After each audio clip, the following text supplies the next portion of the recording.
Welcome to Sports World, Al Jazeera's regular look at sport around the globe. I'm Joanna Gajarowska. As the calendar is set to turn to 2008 in a few weeks, the sporting world will turn its attention to the Summer Olympics in Beijing. Athletes from all over the world will be stepping up their training regimes and hoping to qualify for the biggest event in world sport. But for one group of aspiring athletes, posting good results on the field of play won't be enough. They also have to deal with political hurdles to achieve their Olympic dreams. Al Jazeera's Brendan Connor reports.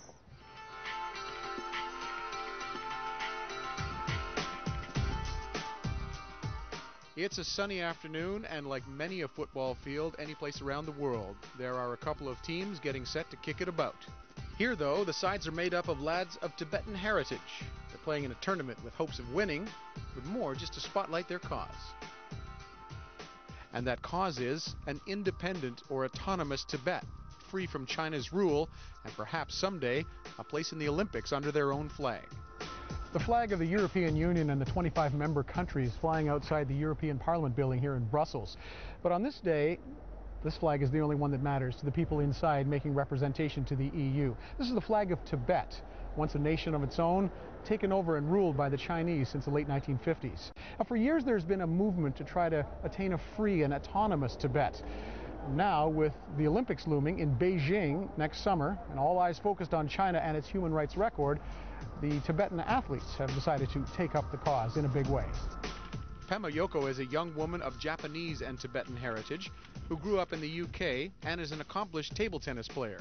She's become part of a newly formed organization called Team Tibet. It's a group of leading athletes from various countries putting faith in and pushing the agenda of the Tibetan freedom movement. Ladies and gentlemen, welcome to Brussels. Ever since I was young, I've never been represented. I grew up in a small community where there was hardly any Tibetans my own age, and I've always wanted to see someone to inspire me, not just my father, but someone, an icon. And I feel that if we had this chance to, the Tibetans would feel so highly represented, and it'll be a special moment for all of us. The Tibetans in exile, as they call themselves, recently began taking official steps to pursue this seemingly impossible dream. It began with the formation of a National Olympic Committee and the presentation of the committee's bylaws to the IOC in Lausanne. There are some examples in the history of the Olympics that nations without territory, which are not usually recognized internationally, were able to join this Olympic. Like Palestine? Like Palestine, like Hong Kong, like Taiwan.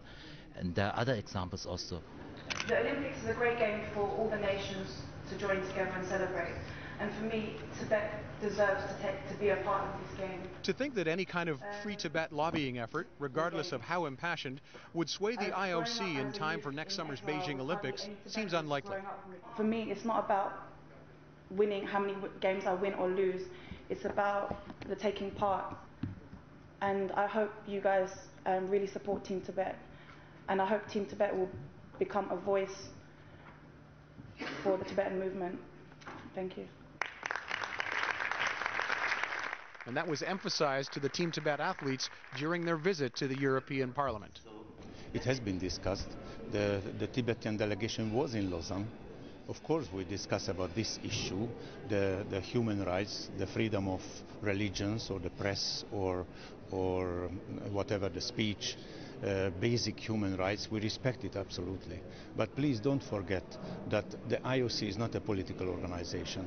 We are not the United Nations. I repeat again, as a member of the IOC since 24 years, that we are not in a position to interfere into the government politics. But one who begs to differ is former Czechoslovakian ice hockey star and current European Parliament member Peter Stashny. After many years of hoping, he finally got to play in the Olympics for his native Slovakia because the political landscape changed. These are just rules. Rules are there to be changed. If there is enough public pressure, you can change a rule, you can adjust them to benefit, to accommodate. And that's one of the basic messages of Olympic Games, universality. The Tibetan athletes are a spirited and driven group, and they say they are prepared for setbacks and initial refusals, but they vow they will continue their mission. It would be our dream to to go, to walk inside to be represented at the games, and to see the flag. And the importance for us is to show the public that we are still here, that our country has not disappeared. That's what we want to emphasize. This was really a big step for us. I think to have really the support of parliamentarians of the European Parliament. So this is really a big support for our movement. So Pama Yoko is at the end of her day and had some parting words with two Buddhist monks based in Brussels who encouraged her and her colleagues. I think it was really successful. It was very inspiring as well. I feel now more that we have a chance. If not 2008, maybe 2012 in London. We want to make Team Tibet real, and I hope we will. So it's off to the train and back to England until the next call comes to take up the cause and to speak up again for the dream of Team Tibet. Brendan Connor, Al Jazeera, Brussels.